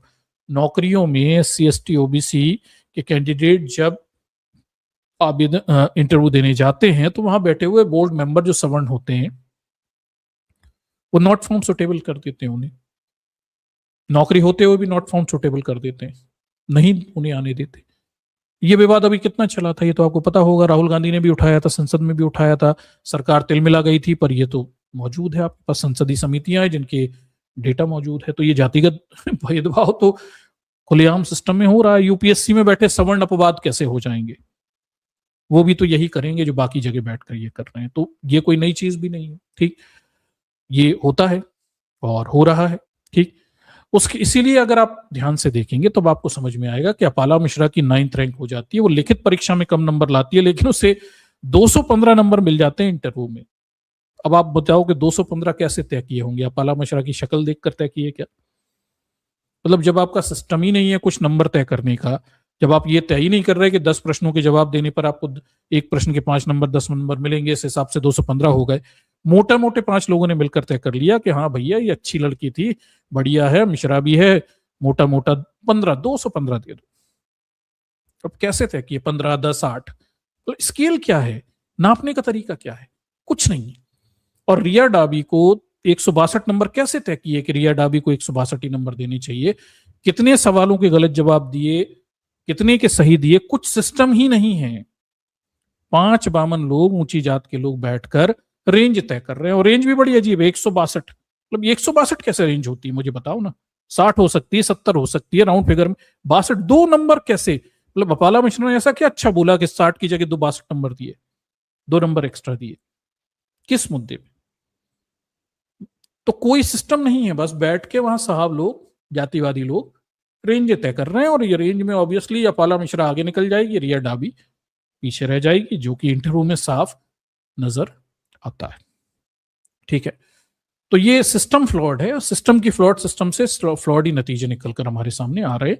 और इन चीजों को अगर हम थोड़ी और गहराई से आंकड़ों के विश्लेषण पे देखें, जो कि मैंने पहले भी ये आंकड़ों का विश्लेषण किया था, विकास देवी कीर्ति वाले वीडियो में मैंने इस चीज को डिटेल में बताया था, फिर से उस चीज पर आपको बताता हूं कि सिर्फ इतनी बात नहीं कि ये इंटरव्यू में ये जानबूझकर एससी एसटी ओबीसी को कम नंबर देते हैं। जब हम आंकड़ों का विश्लेषण करते हैं, पिछले कुछ सालों के रिजल्टों का विश्लेषण करते हैं, तो हम ये पाते हैं कि ये लोग जहां जहां ये सवर्णों के हाथ में नंबर देना होता है, ऊंची जात के लोगों के हाथ में नंबर देना होता है, वहां ये एससी एसटी ओबीसी को कम नंबर देते हैं। मतलब मेंस परीक्षा में भी एससी एसटी ओबीसी बच्चों को कम नंबर दिए जाते हैं। अगर ये मेंस परीक्षा का एग्जाम क्या बोलते हैं, जो पेपर होते वो अगर कंप्यूटर से जांचे जाते तो शायद रिया डाबी के बहुत ज्यादा नंबर आते, अपाला मिश्रा के बहुत कम नंबर आते। तो इस पूरी परीक्षा व्यवस्था में केवल इतना नहीं है कि इंटरव्यू में कम नंबर दिए जा रहे हैं, इस पूरी व्यवस्था में यह भी है कि मेंस, जो कि वहां बैठकर कुछ ऊंची जाति के सवर्ण पेपरों को जांचते हैं, उसमें भी एससी एसटी के लोगों को कम नंबर देते हैं। ठीक, ये आंकड़े बताते हैं। जबकि सरकार ये कहती है कि जांचने वाले को किसने कॉपी लिखी है इसके बारे में पता नहीं होता, उसका रोल नंबर छुपा दिया जाता है, नाम तो होता ही नहीं। ठीक, लेकिन फिर भी आंकड़ों में हमें पता चलता है कि नंबरों का अंतर मेंस में भी होता है, लेकिन जब कंप्यूटर कॉपी जांचता है तब ये अंतर हमें नहीं दिखाई देता। आप कहेंगे ये क्या बात हुई? मैं थोड़ा आपको समझाता हूं, आप इस खेल को थोड़ा समझिए कि जहां जहां इनके हाथ लगते हैं वहां वहां ये जातिवाद करते हुए दिखाई देते हैं। बाजीराम एंड रवि के द्वारा ये देखिए 17/7/2024 का ये कुछ रिपोर्ट है, मतलब कुछ सालों के रिजल्ट है, मैं आपके सामने वहां से रख रहा हूं। ठीक, अब देखिए ये सबसे पहले प्रारंभिक परीक्षा के यानी प्री एग्जाम के रिजल्ट हैं। सिविल सर्विसेज 2024 प्रारंभिक परीक्षा के रिजल्ट है, इसमें कुछ सालों के रिजल्ट आपके पास मौजूद है। ठीक, 2023, 22, 21, 20, 19। अब जो प्री एग्जाम होता है दर्शकों यूपीएससी में, ये ऑप्शनल टिक आउट करनी पड़ती है, यानी 4 गोले आपको काले करने पड़ते हैं। एक प्रश्न पूछा जाता है, पेंसिल से आप गोला काला करेंगे, पेन से गोला काला करेंगे, और फिर ये जो सीट होती है आपके आंसर शीट होती है, ओएमआर शीट बोलते हैं, ये कंप्यूटर या किसी स्कैनर में डाली जाती है, वो जांच के नंबर देता है। मतलब जब कंप्यूटर जांच के नंबर देता है, स्कैनर सीट नाम के नंबर देती है, तब देखिए नंबर कैसे आते हैं प्री एग्जाम में। मैं आपको थोड़ा एग्जाम्पल देता हूं। 2021 में देखिए जनरल कैटेगरी का कट ऑफ जो रहा प्री में वो 87.57 था। ठीक है, ओबीसी का कट ऑफ जो था 89.12 था। मतलब जब कंप्यूटर जांच रहा है प्री एग्जाम में, तो ओबीसी वाले के कट ऑफ ऊपर जा रहा है, मतलब ओबीसी वाले ज्यादा नंबर लेकर आ रहे हैं 89.1, और जनरल वालों का कट ऑफ 87 जा रहा है। ठीक, क्योंकि कंप्यूटर ने जांचा तो ज्यादा नंबर आ गए। ठीक, यही बामन देवता बैठ जाते जांचने तो अभी नंबर नीचे गिर जाते, आगे गिर जाएंगे मैं इसमें जाके। देखिए 2022 में हम चलते हैं, तो 2022 में जनरल का कट ऑफ 88.22 था, जबकि ओबीसी का कट ऑफ 87.57। यहां पर भी देख लीजिए 88 और 87 एक ही नंबर का अंतर है ओबीसी में। ठीक, उसके बाद 2023 में चलते हैं तो 75 जनरल का कट ऑफ है, 74 ओबीसी का कट ऑफ है। तो कुल मिलाकर हम ये समझ पा रहे हैं कि पिछले कुछ सालों से ये 21, 22, 23 के रिजल्ट के कट ऑफ अगर हम देखें, उससे पहले भी देखें, वो ज्यादा अंतर नहीं है। तो जब कंप्यूटर कॉपी जांचता है तो जनरल और ओबीसी के कट ऑफ में हमें ज्यादा अंतर प्री में नहीं दिखता, जो ये दिखाता है कि जनरल और ओबीसी के बच्चों में प्रतिभा का अंतर प्री लेवल पे नहीं है। मतलब कंपटीशन बराबर है, ये लगभग लगभग एक सा कट ऑफ लेकर आते हैं। ठीक, लेकिन यही चीज आकर फिर मेंस में कैसे बदल जाती है, जब लिखित परीक्षा हाथों से जांची जाती है, जो पेपर जहां कुछ सवर्ण मास्टर बैठ के ऑब्वियसली कॉपी जांचते होंगे, वहां हम आते हैं तो फिर मामला बदलता हुआ हमारे सामने दिखाई देता है। मैं आपको नीचे लेके चलता हूं, यही थोड़ी सी एक चीज और बता देता हूं। 2022-23 में ये तो जनरल और ओबीसी का मैंने कंपैरिजन कर दिया, ईडब्ल्यूएस का कंपैरिजन और कर देता हूं। नीचे की तरफ ईडब्ल्यूएस है, आप देख लीजिए ईडब्ल्यूएस का कट ऑफ देख लीजिए, एक यहां से मिला, ये 2023 में देखिए जब 75 कट ऑफ है ओबीसी का 74 कट ऑफ है, तो ईडब्ल्यूएस का कट ऑफ मार्क्स 68 है। ठीक, और 22 में जब ओबीसी कट ऑफ 87 है, तब ईडब्ल्यूएस का कट ऑफ जब कंप्यूटर जांचता है तो केवल 82 है। ठीक, और इसी तरह 2021 में जब ओबीसी का कट ऑफ जनरल से भी ज्यादा था, 89 था, तब ओबीसी का ईडब्ल्यूएस का कट ऑफ 80 ही था। ठीक, तो ईडब्ल्यूएस के कट ऑफ जब कंप्यूटर जांचता है तो काफी नीचे रहते हैं, ये मोटा मोटा हमें पता चलता है। फिर हम मेंस में जाते हैं, मेंस में आप कॉपी लिखते हैं, हाथ से पेपर लिखते हैं, हाथ से पेपर लिखते हैं, उसकी जांच कुछ बामन देवता, कुछ ऊंची जाति के मास्टर, जो कि ऑब्वियसली शैक्षणिक तंत्र में सब सवर्णी तो भरे हुए, वो लोग कॉपी जांचते हैं। कॉपी जांचते हैं तो अब कहने को तो सरकार ये कहती है कि केवल रोल नंबर हाइड कर देते हैं, रोल नंबर रहता है, जांचने वाले को पता नहीं रहता कि कौन कौन सी जात का है, लेकिन नंबरों का अंतर कैसे बदल जाता है। जब कंप्यूटर जांच रहा था प्री के ओटी, तब जनरल और ओबीसी के बराबर नंबर आ रहे थे और ईडब्ल्यूएस के कम नंबर आ रहे थे, लेकिन मेंस में जब लिखित में मामला हुआ तो ये इतना बड़ा अंतर कैसे चेंज हो जाता है। ठीक, मतलब प्रतिभा का इतना अंतर कैसे हो सकता है, ये मैं समझ नहीं पा रहा हूं कि जांचने वाले का अंतर है या प्रतिभा का अंतर है। देखिए मैं आपको बताता हूं, 2021 के मेंस में जनरल के नंबर आए हुए हैं, कट ऑफ गया हुआ है 745, और ओबीसी का कट ऑफ 707 हो गया। अब इसी 2021 में प्रारंभिक परीक्षा में जब कंप्यूटर ने कॉपी जांची थी, तो ओबीसी का कट ऑफ जनरल से ज्यादा था, मतलब ओबीसी वाले ज्यादा नंबर स्कोर कर रहे थे जनरल से। ठीक है, ये समझिए।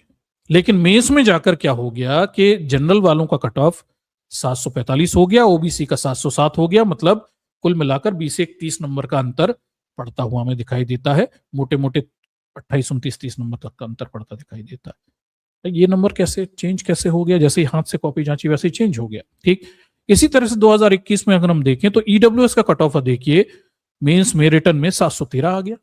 ठीक, मतलब अब अन्य पिछड़ा वर्ग का कट ऑफ 707 है, उनका 713 आ गया, मतलब अब एकदम से ईडब्ल्यूएस वाले ज्यादा स्कोर करने लग गए।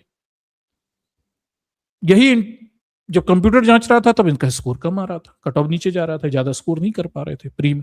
मेंस में एकदम से इनके स्कोर बढ़ते चले जाते हैं, नंबर बढ़ते चले जाते हैं, क्योंकि हाँ कॉपियां हाथ से जांची जा रही। ये आप आंकड़ों में अंतर दिखा रहा हूं मैं आपको। यही स्थिति 2022 में मिल जाएगी, 23 में भी आपको देखने को मिल जाएगी। ये पैटर्न आपको नीचे तक देखने को मिल जाएगा।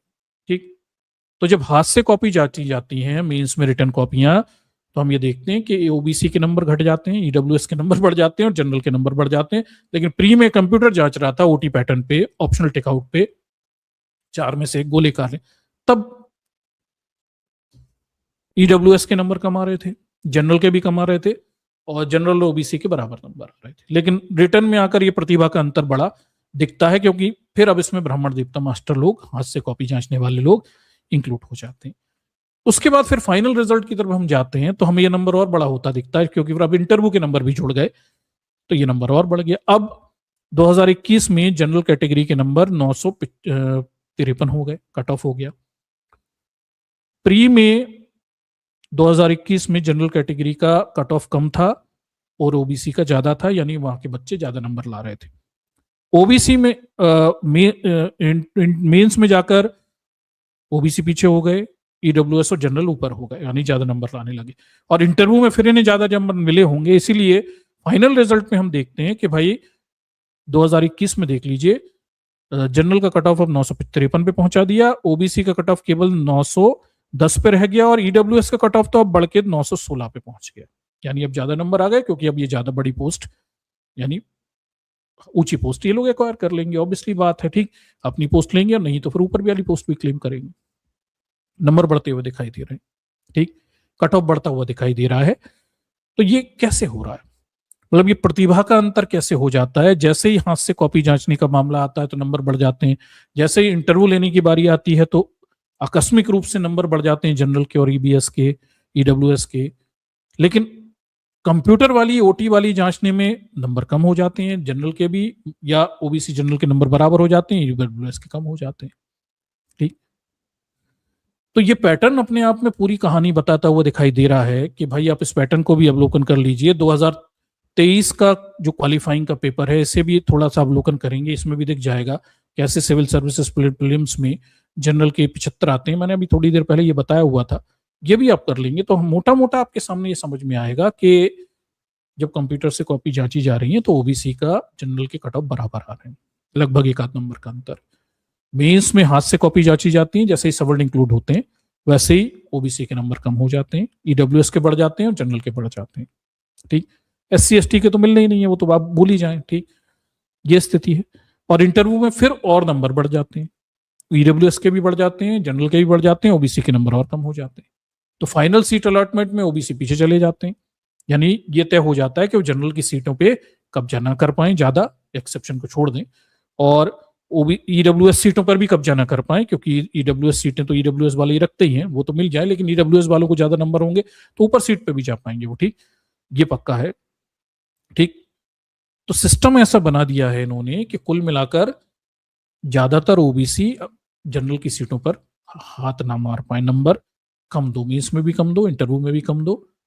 ठीक, ये इस तरह से काम करता हुआ दिखाई दे रहा है। ठीक, तो ये मोटा मोटा हमारे सामने है। तो कुल मिलाकर बात हमारे सामने ये निकल कर आती है कि आरोप ये है कि यूपीएससी के इंटरव्यू में एससी एसटी ओबीसी वर्ग के लोगों को कम नंबर दिए जाते हैं और जनरल को ज्यादा दिए जाते हैं। हमारे सामने ये समझ में आता है कि सिस्टम फ्लॉड है, और सिस्टम खराब होने की वजह से, इंटरव्यू का सिस्टम खराब होने की वजह से इसमें जनरल वाले फायदे में और एससी एसटी ओबीसी वाले नुकसान में जाते हैं। भले ही आपके पास कोई एविडेंस ना हो, पर सिस्टमेटिक एविडेंस बता रहा है, सिस्टम खराब होने का एविडेंस ही बता रहा है कि ऐसा ही नतीजा निकलेगा। फिर हमें यह भी पता चल रहा है कि मामला केवल इंटरव्यू का नहीं है, मेंस का भी है, क्योंकि मेंस की कॉपियां हाथ से जाती हैं, कुछ मास्टर जांचते हैं जो बेसिकली ज्यादातर सवर्णी है यूनिवर्सिटीज में। तो यहां पर भी एससी एसटी ओबीसी के लोगों को कम नंबर दिए जाते हैं और नंबर कम आ रहे हैं, और जनरल के नंबर ज्यादा आ रहे हैं। ठीक, लेकिन हमें यह भी पता चलता है कि जब प्री एग्जाम में कंप्यूटर कॉपी जांचता है, वो हमारे स्कैनर को कोई स्कैनर कॉपी जांचता है, तो ओबीसी और जनरल के नंबर बराबर आते हैं, ठीक। ईडब्ल्यूएस के नंबर कम आते हैं। तो ये पूरा ये बता रहा है कि यहाँ पे सिस्टमेटिक तरीके से सिस्टम ही ऐसा है जिसमें खुलेआम जातिवाद होने की पर्याप्त गुंजाइशें हैं, और इस सिस्टम में निश्चित रूप से अपाला मिश्रा के ही ज्यादा नंबर आएंगे और रिया डाबी के कम ही नंबर आएंगे। कम नंबर लाकर भले ही वो किसी तरह से अपनी रैंक 15 बना ले, लेकिन उनकी प्रतिभा के अनुसार उन्हें नंबर नहीं मिलेंगे, क्योंकि फ्लॉड सिस्टम में है, ठीक है। वो सिस्टम ही ऐसा है, ठीक। ये समाज जातिगत पूर्वाग्रह से कभी बाहर नहीं निकल सकता, नहीं निकल पाया। जहां ऐसा सिस्टम हो कि इंटरव्यू में 4 सवर्णों के अनुसार दलित पिछड़ों को जवाब देने, तो ऑब्वियसली नंबर दलित पिछड़ों को ही कम मिलेंगे, ठीक। सिस्टम ऐसा हो कि दलित पिछड़ों की कॉपियां सवर्ण जांचेंगे, नंबर दलित पिछड़ों को ही कम मिलेंगे। भाई सिस्टम ही है आपका, इसमें कुछ छुपाने की जरूरत नहीं है, कोई एग्जाम्पल देने की भी जरूरत नहीं है, सिस्टम ही तो इसी तरह से बना हुआ है आपका, ठीक। तो नतीजे वही आएंगे जो सिस्टम के हिसाब से फीड किए गए, सिस्टम ही फ्लॉड है आपका, ठीक। तो ये स्थिति है। तो जब हम इसकी पड़ताल करते हैं कि यूपीएससी इंटरव्यू में क्या SC/ST वर्ग के लोगों को जानबूझकर कम नंबर दिए जाते हैं, तो मैं कहूंगा कि हाँ, यूपीएससी में SC/ST वर्ग के लोगों को खराब सिस्टम की वजह से कम नंबर मिलते हैं। वो सिस्टम ही जातिवादी है, ठीक। सिस्टम ही ऐसा है कि दलित पिछड़ों को सवर्णों को खुश करने के लिए नंबर देने हैं इंटरव्यू में, जो कि वो संभव ही नहीं है, जवाब देने हैं, और जो कि संभव नहीं है तो उन्हें नंबर ही कम मिले, ठीक। यही हमारे सामने निकल कर आता है। और ये जो मैं बात कह रहा हूं, कोई एक्सेप्शनल बात भी नहीं कह रहा। आप कहेंगे कि भाई ये आप किस आधार पे कह रहे हैं, तो इसके और भी उदाहरण हमारे पास मौजूद है। मैं एक एग्जांपल आपको देता हूं कि सिस्टम सुधारा जाता है, नतीजे कैसे बदलते हैं। मैं आपको बहुत अच्छा एग्जांपल देता हूं उसका, कि भाई ये सिर्फ यहाँ नहीं, स्टेट PSCओं में भी ये समस्या बनी हुई है, और जब ये सुधारा गया तो वहां नतीजे कैसे चेंज हुए, ये मैं आपको बताता हूं। देखिए, हम चलते हैं MPPSC, मध्य प्रदेश लोक सेवा आयोग, ठीक। अब सेम इसी तरह के आरोप मध्य प्रदेश PSC पर भी लग रहे थे कि उसमें इंटरव्यू जो है पहले जनरल के लिए जाते हैं, फिर ओबीसी के, फिर SC के, फिर ST के, और उसी हिसाब से इंटरव्यू के नंबर ऊपर से नीचे कैटेगराइज करके दिए जाते हैं, और कुछ खास जाति वर्ग के लोगों को इसमें फायदा हो रहा है, बड़े लोगों को फायदा हो रहा है, इस तरह के आरोप उसमें लगे। 21/6/2025 का ये दैनिक भास्कर का मामला है कि अब इंटरव्यू में उम्मीदवार को नहीं बतानी होगी जाति। MPPSC में जब ये आरोप लगे, हल्ला मचा, तो उन्होंने तय किया कि जो डिटेल एप्लीकेशन फॉर्म होता है, जो आप इंटरव्यू के समय जमा करते हैं, दिखाते हैं, उसमें अपनी क्या बोलते हैं जाति नहीं बतानी होगी, सरनेम और जाति नहीं बतानी होगी, ठीक। ये उन्होंने तय किया MPPSC ने। जब इस पे हल्ला मच गया तो उन्होंने तय किया कि आपको ये सब नहीं बतानी पड़ेगी। छापा गया कि भाई PSC बोर्ड में इंटरव्यू में अंक सरनेम कैटेगरी जैसी बातों के आधार पर तय किए जाते हैं, इसलिए ये सुधार कर दिया गया कि अब आप जो इंटरव्यू फॉर्म भरेंगे उसमें आपको अपनी सरनेम जाति नहीं बतानी होगी। यह तय हो गया। अब जब ये तय हो गया और फिर परीक्षा हुई, देखिए नया उन्होंने फॉर्म भी निकाल दिया जिसमें सरनेम जाति का कॉलम हटा दिया। तो अब ये हुआ कि भाई जब ये मिडिल नेम सरनेम हटा दिए गए, फिर इंटरव्यू लिए गए, तो क्या नतीजे बदले? ये गंभीर प्रश्न है। तो हम ये देखते हैं कि भाई नतीजे बदले, ठीक। ये तमाम सारे अखबारों में छपा कि अब MPPSC इंटरव्यू फॉर्म में नहीं बताई जाएगी जाति और सरनेम, ठीक है। बदल गया पूरा फॉर्मेट। फिर हम ये देखते हैं कि फिर द सूत्र इस खबर को छापता है जब नया रिजल्ट आया 23 सितंबर 2025 को। क्या बोलते हैं, MPPSC राज्य सेवा परीक्षा 2024 का इंटरव्यू फॉर्म में जाति सरनेम छिपाने से गजब का बदलाव हुआ, मेंस टॉपर के साथ क्या हुआ। तो ये द सूत्र में ये खबर छपी हुई थी, और भी जगह आपको मिल जाएगी, कि जब MPPSC ने तय किया कि इंटरव्यू फॉर्म में सरनेम नहीं बताना होगा, बीच का नाम नहीं बताना होगा, तो इससे बदलाव आया। और बदलाव ये आया कि जिसके मेंस में ज्यादा नंबर थे वो उसे ही इंटरव्यू में ज्यादा नंबर मिले, ठीक। जिसके मेंस में कम नंबर थे उसे इंटरव्यू में भी कम नंबर मिले। जैसे यहां पे हमने देखा कि रिया डाबी के मेंस में ज्यादा नंबर थे लेकिन इंटरव्यू में उसे कम नंबर दिए, और अपाला मिश्रा के उससे कम नंबर थे लेकिन इंटरव्यू में ज्यादा नंबर मिले। यही चीज PSC में हो रही थी।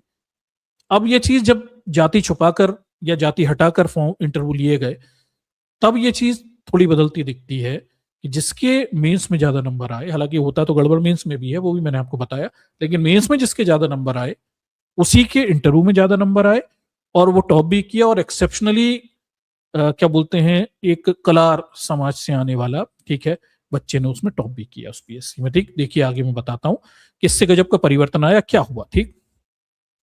जाति सरनेम छुपाकर इंटरव्यू लेने की बात की गई थी। फिर उन्होंने बताया मध्य प्रदेश पीएससी में, और उन्हें कहा कि भाई इससे काफी परिवर्तन हुआ। पहले वही सब चल रहा था जो यूपीएससी में इस समय चल रहा है कि जिसके मेंस में कम नंबर आते हैं, इंटरव्यू में ज्यादा नंबर लेकर वो टॉप कर लेता है। तो ये चीज बदल गई। और फिर जब बदल गई तो उन्होंने बताया कि भाई हुआ क्या कि भाई देखिए, एक मिनट रुकिए, 2024 में जिसने मेंस में ज्यादा नंबर लाए थे वही टॉपर बन गया। ठीक, ये उन्होंने बताया कि ये चीज कैसे बदल गई, कि पहले ये सब नहीं होता था, अब नया रिजल्ट आया उसमें चीजें बदलती हुई दिखाई देती हैं।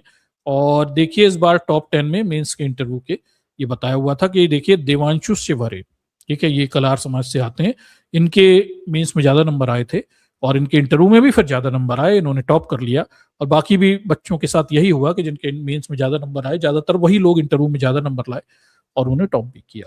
ठीक, ये स्थिति यहाँ पे बनी हुई थी। तो एमपीपीएससी का एक उदाहरण है जो दिखाता है कि अगर आप इंटरव्यू बोर्ड में जातियां छुपा लेंगे, जातियां नहीं बताएंगे या उन्हें जाति नहीं पता होगी, तो ये हो सकता है कि मेंस में ज्यादा नंबर वाले बच्चे ही इंटरव्यू में भी ज्यादा नंबर लाएं या थोड़े आसपास नंबर लाएं। इतना नहीं हो सकता कि जैसे रिया डाबी के मेंस में यानी रिटन एग्जाम में नंबर अपाला मिश्रा से ज्यादा आए, लेकिन इंटरव्यू में अपाला मिश्रा के सीधे 216 पहुंच गए, रिया डाबी के 160 ही रह जाए। इतना बड़ा अंतर नहीं होता प्रतिभाओं का। ठीक, तो एमपीपीएससी का एक उदाहरण जो बताता है कि चीजें बदलती हैं, जब जातियां छुपा ली जाती हैं तो नतीजों में परिवर्तन आता है।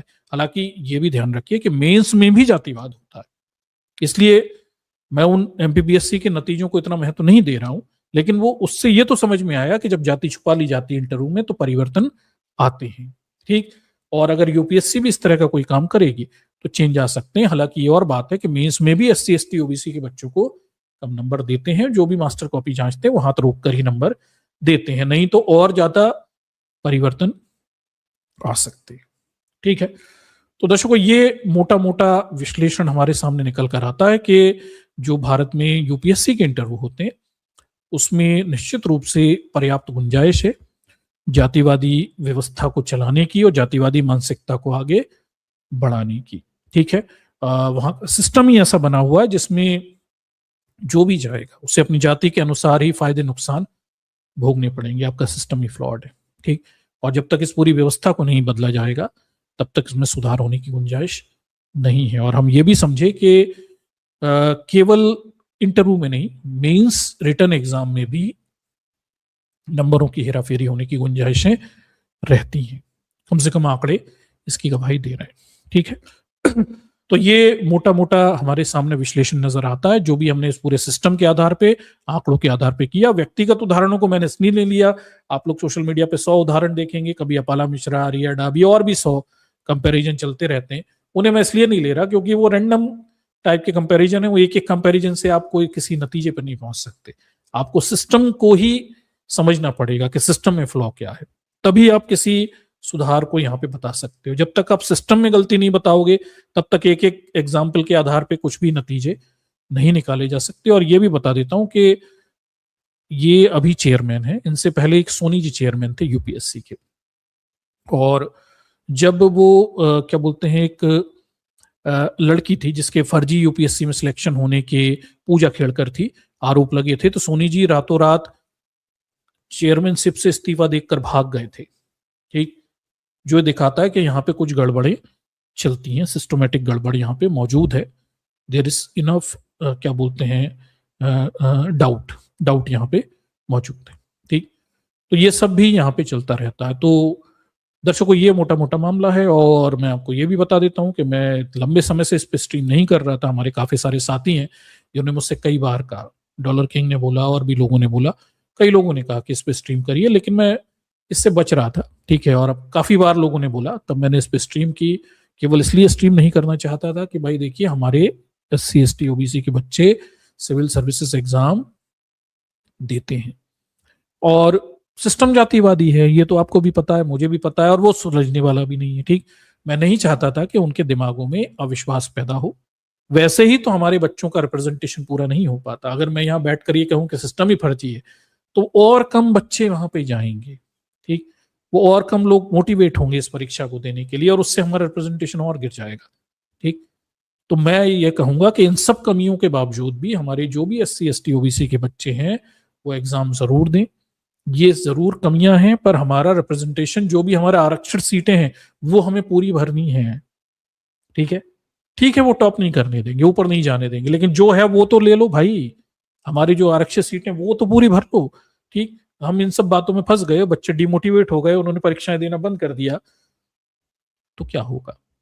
ठीक, बच्चों ने आरक्षण क्लेम करना बंद कर दिया तो क्या होगा? तो वो वैसे नहीं पास होंगे। तो डिमोटिवेट होने की जरूरत नहीं है। मैं सिर्फ आपको कमी बता रहा हूं सिस्टम की। इन कमियों के साथ आप परीक्षा की तैयारी करिए, परीक्षा दीजिए। हमें अपनी सीटों को क्लेम करना है, हमारे रिप्रेजेंटेशन को हर हाल में पूरा भरना है और बढ़ाना है। ठीक है, डिमोटिवेट होने की जरूरत नहीं है। ये मानकर के सिस्टम खराब है, कोई पास नहीं होता, ये सब नहीं मानना है।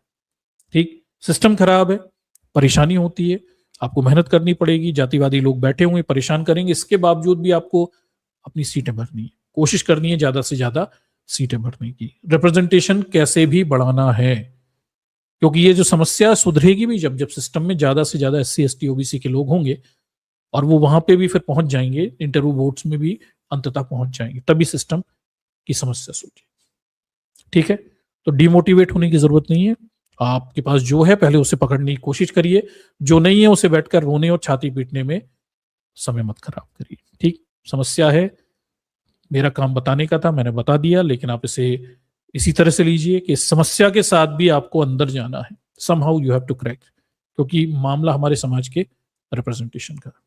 ठीक है, चलिए, तो उम्मीद करता हूं ये बात आपको समझ में आई होगी और आप लोगों तक पहुंचाएंगे, विशेषकर उन बच्चों के साथ जो क्या बोलते हैं,